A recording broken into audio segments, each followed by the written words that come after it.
chaps, Luke here, and welcome back to another episode of Hot Hatch Head2Head. Well, kind of anyway. Isn't M2 a hot hatch? Would you say it is? Maybe. It is for the sake of this video. I'm joined today by Adam, the owner of the M2. Links to his Instagram will be down in the description down below. So as always, I'll hand you over to you so we can run around the car, learn a little bit more about it. Mainly so I can learn more about it myself, because I really want an M2. This is going to be quite an expensive video, I think. So yeah, we'll do that, and then we shall crack on into the first round.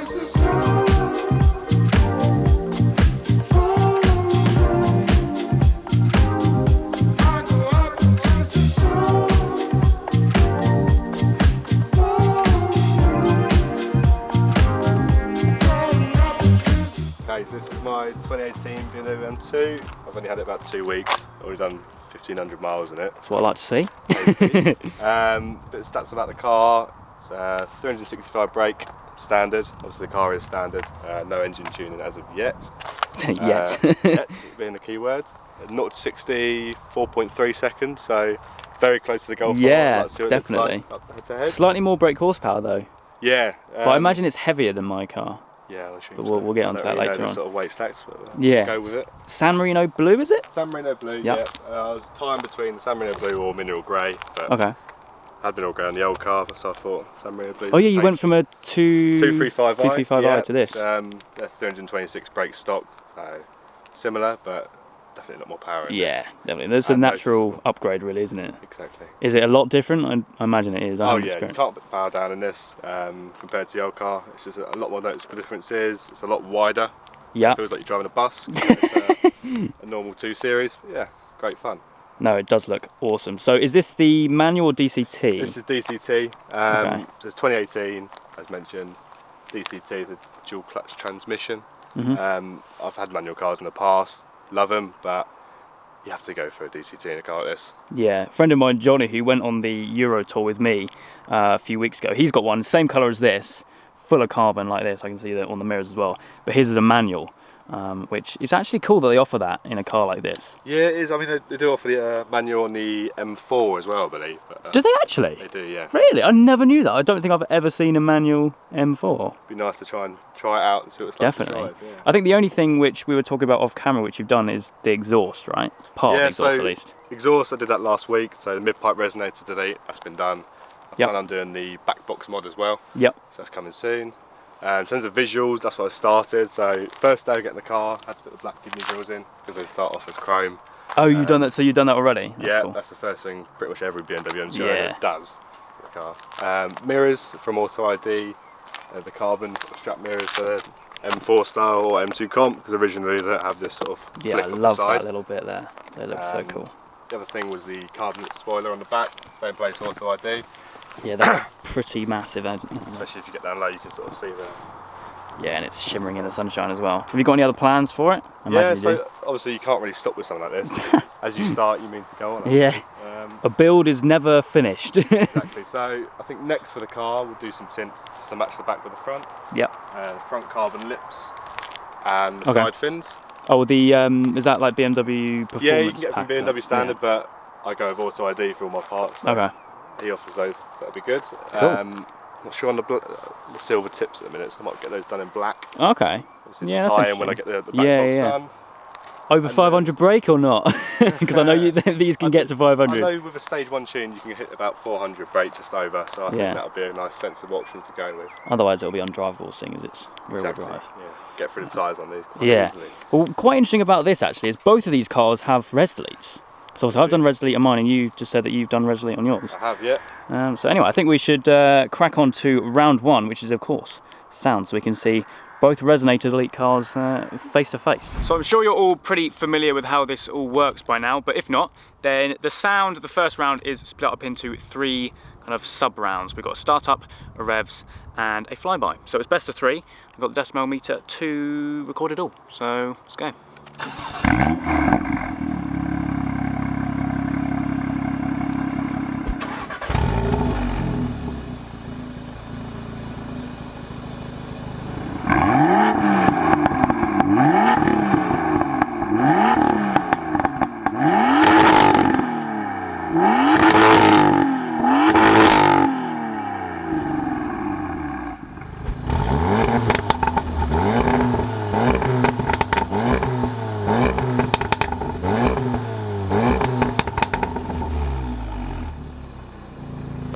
reason, I always think that the Golf kind of lets itself down on the sound. Now, yes, it does sound good when it kind of does those pops and stuff, but that just sounds ridiculous. I was not expecting that much difference with just like a resonator delete.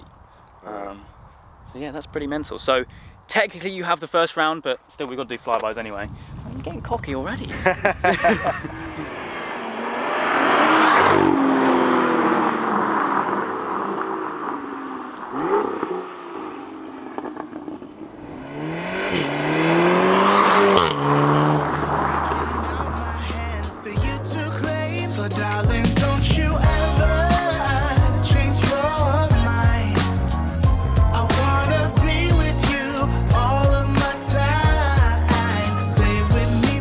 First victory for the M2. Hopefully that's the last, but I highly doubt it. So yeah, round 2 is power to weight ratio. Pretty straightforward round really. We both kind of reveal the stats of each car and then we work out which is better. So kicking it off, curb weight of the Golf R, 1,483 kilos. What's that smile for? 1,590 kilos. More? M2. Yeah. Because we were just saying off camera that the Golf R four-wheel drive system, obviously it's going to be heavier than just a rear-wheel drive system. That's interesting. Mind you, it is a bigger car, and you've got an LSD. I'll take that. BHP, slightly less than the M2, obviously, at 310 stock. Yours is what, 365. 365. Okay, so heavier car, more BHP. Interesting. So, power to weight ratio of the Golf R, 209 brake horsepower per tank. No. 232. You smashed me out of the park there. To be fair though, it is like 50 brake horsepower difference. No, 40 each. No.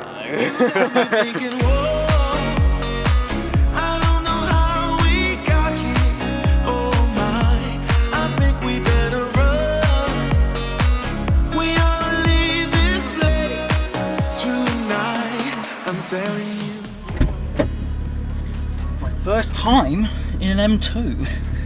This is definitely going to get very expensive.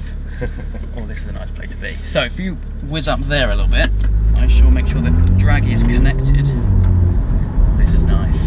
I see what you mean about those mirrors. Stand out, don't they? Yeah, definitely. Right, we've got the draggy set up as always.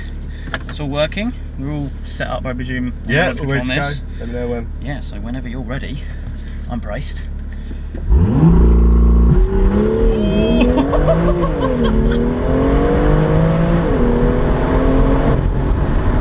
Oh, that goes!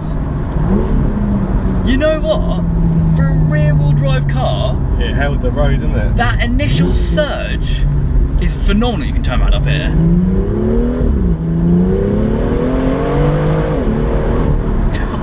It's quick.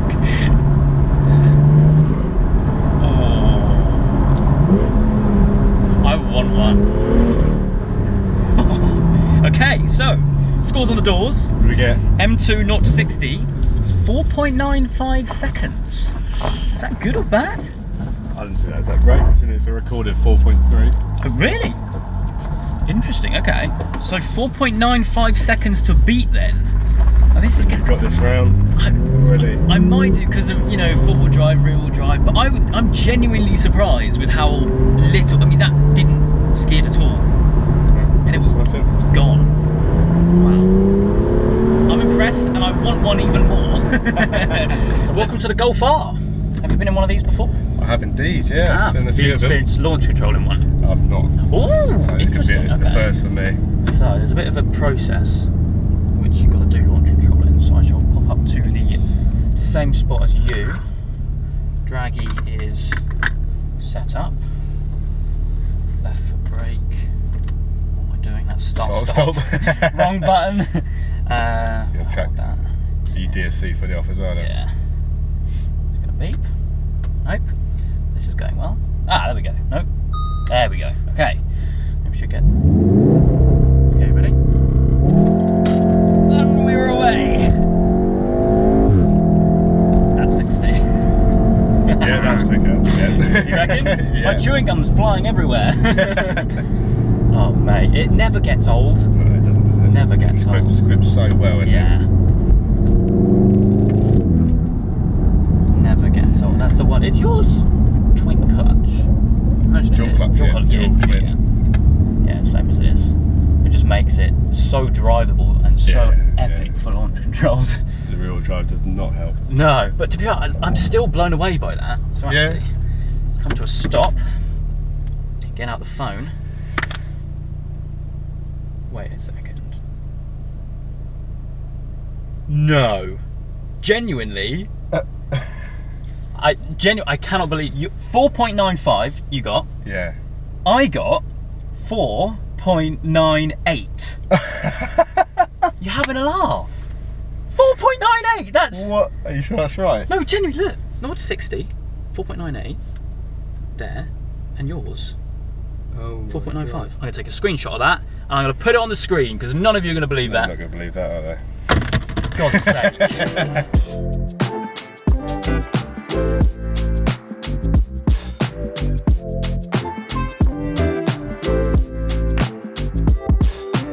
I genuinely cannot believe how close that 0 to 60 was. Unreal.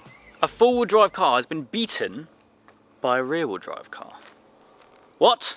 Anyway, penultimate round, again, quite a simple round. Fuel economy, which is going to be rather funny for you, at least. So we hop into both cars, have a look at the computers, and see which one comes out on top. Although I hope that it's going to be me. So, M2 first. I'll hop in this. I love these digital dash on this. Oh yeah, love it. Right, so what we got? Right, so you want average MPG? Yep. Bearing in mind we've just done launch. 18.9. And that's a long term. That's a long-term one. Yeah, you can only get a long-term or the current. Okay. Because I'm not moving. Yeah. On the current, but yeah, 18.9. 18.9. Insert smug face. Right, into the Golf R. I am feeling rather confident about this round. Probably the only round which I'm going to be feeling confident about. So, let's have a look. 18.9 to beat, so average consumption. Long term 29.2. It's like 10 mpg more. Get in.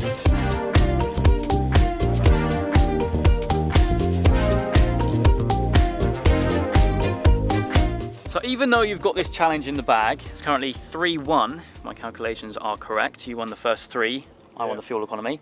The last round is viewer's choice. So I put a poll on my Instagram before we started filming, probably about an hour or so ago, and you guys have voted which one you'd rather have. And the votes are in, and it's not looking good. 37 votes for the Golf R and 86 for the M2. And you know what? I can't blame him, because I want one of them too.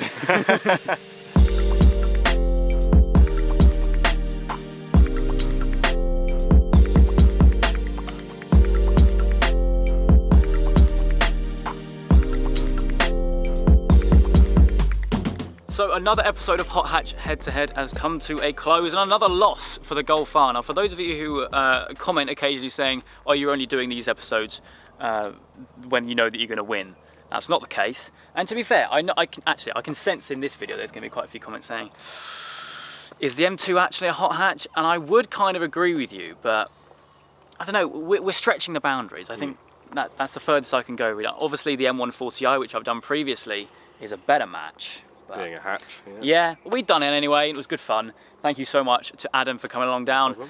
His Instagram link will be down in the description down below. I don't think we actually spoke about your Instagram. So you run basically like CS, car convoys. yeah, so we do supercar events in the south of England, mainly around London, Surrey, Kent, East Sussex. And yeah, just keep an eye on the Instagram for the next event. Yeah. We've got a big Euro trip in July, so keep an eye out for that. Yeah, it'll be good. To be fair, I keep on meaning to come along to some. And I remember one day. Back in the day, in like, I don't know, 2016, 17, I came along to one in London and it was incredible. So if you guys want to see that, a little bit of stuff going on at one of the events, then let me know. But for now, at least, that is it. I hope you guys have enjoyed. If you have, please do make sure you leave a like and make sure you subscribe for all the adventures still to come.